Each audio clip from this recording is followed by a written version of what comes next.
Hey, so I thought it would be fun to do an unboxing video for a game that was published in 1987. Mostly because there's not enough unboxing videos for this game on YouTube. There's at least one other one on Dungeon Dive that gave me this idea originally, but I thought it'd be cool because the other thing I wanted to talk about was Noble Knight. Noble Knight sold me this game, and I know a lot of people don't deal with them because they never have. They stock used games like this, and this is how it comes. I literally just took it out of the box. It's shrink wrapped, it's taped up nicely. It's exactly on the outside as it was described in the description.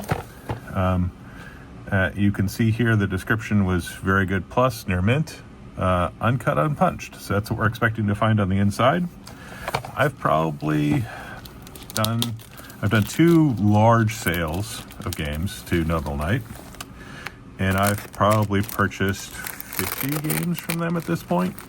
It's a fantastic way to find games like this that just, don't show up on Facebook Marketplace. I mean, there's plenty of copies of Res Arcana and, the latest Kickstarter that people got and decided they didn't want anymore, or, some Wingspan. There's all the common games, but games like this, which are just simply out of print, no longer made, yet are the foundational experience for a fantastic game series that Fantasy Flight took over from Chaosium and turned into the game I love, that I've played more than any other game I own or have ever played, and that's Arkham Horror, the card game, starting in 1987 to 2025. That's a definition of a game that's really worth checking out, because if a game has survived that long, it means there's something in the mythos, in the game, in the experience, in the idea that's worth taking a look at. So you have stats in this game. These, we'll take a look at them in just a second. These will be clips to use to identify your current stats. We have minis in the form of meeples. I mean, this predates meeples. This is 1987, people. And look at these teeny tiny little dice. They're like little baby dice. We're like, it's not 16 millimeter, we're going home. Most of it's like chunky 20 millimeter dice now. So the Arkham Horror rules come on a newsprint and have little black and white art. As I understand it, most of it was done by the original designer.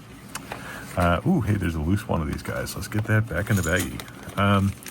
The original designer did a podcast and with the Dungeon Dive, which I guess I will link in the description because that's where I originally saw this game, that talked about how he did one prototype of this game, because this was back in 1987 before we had people to do prototypes for us and easy access to laser printers and everything else. His original rules were typewritten, and he actually mailed off the only copy of his game he had to Fantasy Flight and said, would you guys like to publish my game? So there you go. Wow, this game is they called this very fine. I don't see. There's the world's smallest nick on the board, and I might very well have done that myself. So this is in fantastic shape. It's going to remind you of Chutes and Ladders, the Cthulhu version. You wander around the board, roll dice to move, and you go into these locations. And then once you're into those locations, you have the ability to do things.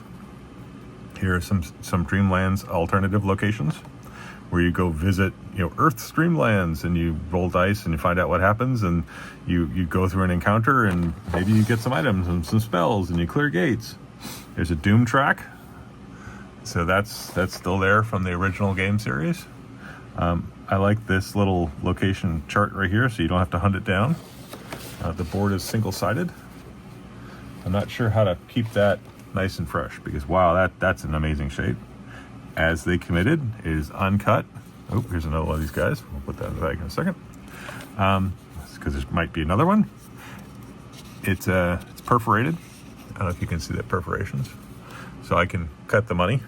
Got a little George Washington on some of them, and that's not H.P. Lovecraft. I'll eat my hat. It says H.P. Lovecraft on the money even. So there you go. So single-sided, We have another image of H.P. Lovecraft. Got a couple sheets of money. Money sheet A. Money sheet B. And this is one of the things I like about Novel Night is if there's any trouble with this game, they will make it right. I have had problems where the game didn't match the description, and they said, whoops, we sent you the wrong box, and they made it right, which is really great. So we have a little bit of a description for the players. This seems to be like a player-centric thing where you have strength and skill points and charity cards and how you play, how to say some of these things.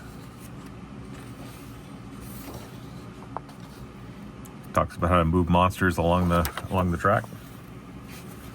Oh, looks like there's a couple of these. Wow, who knew? A reference card per player back in 1987.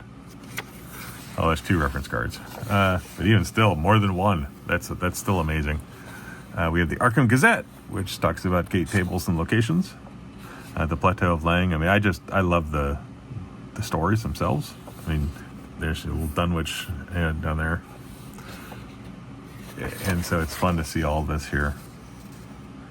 Here are all of these various locations. For those of you that played other parts of the Arkham games, things like the Black Cave, the boarding house, Devil's Beach. These are all things that come up. The Curiosity Shop.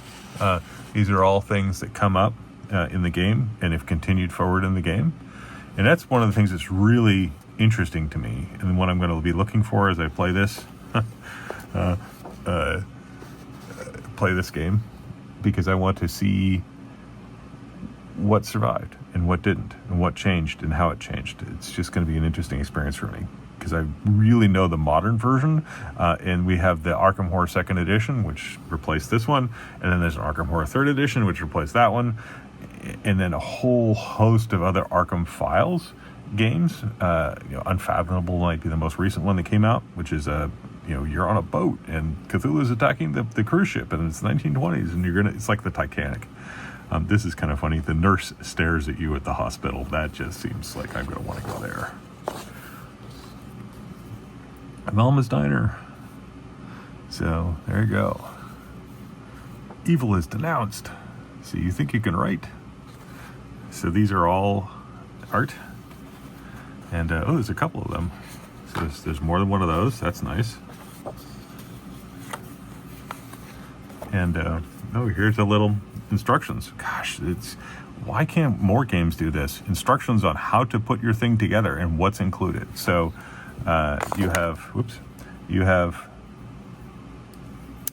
a list of components here, what to do, break them apart, what you'd expect to find.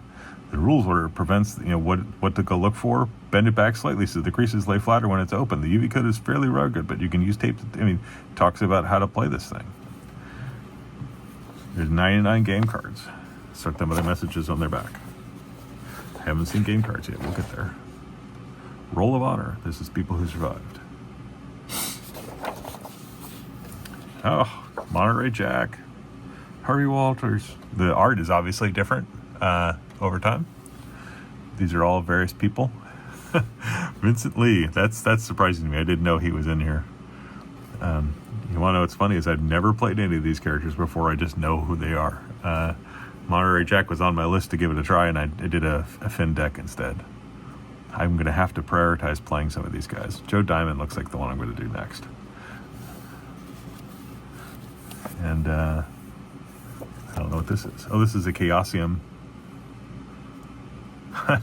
Please send to the castle. No crypt. No cavern. No hole. No, I can't even read that. Lair. Home of. And then it has the little name there. That's funny.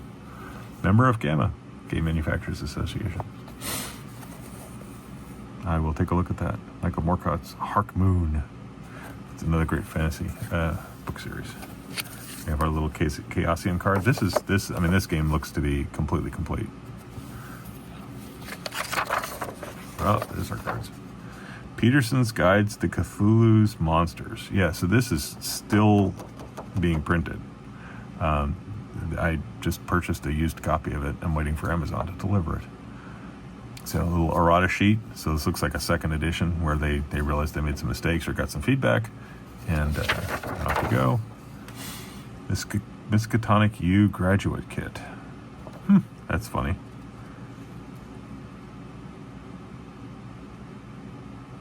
That is funny. I love that. I love being alive in the 80s. I just didn't play this game, unfortunately. So we have a series of cards. These are the front. And we get to do our own die punching. These are the back. 38 revolver, silver bullet, shotgun, elder sign, a bunch of spells you can see here. And this is, oh, we got investigator skill plus ups. These are all ideas that show up later in the game. Dynamite. Boy, if you play Hemlock Dale, you're going to want to have somebody who can do something like dynamite. Shriveling. That's a spell that's a staple for mystics in the existing games. So I'm gonna have to learn what charities are, because that's something I don't know what that is. Oh, here's another one of these little clips. But Nobel Knight took care of me, and this game is completely perfect. I would have graded the whole thing as near mint. I mean, it's unpunched. I mean, it's almost. I mean, I need to be wearing gloves. I'm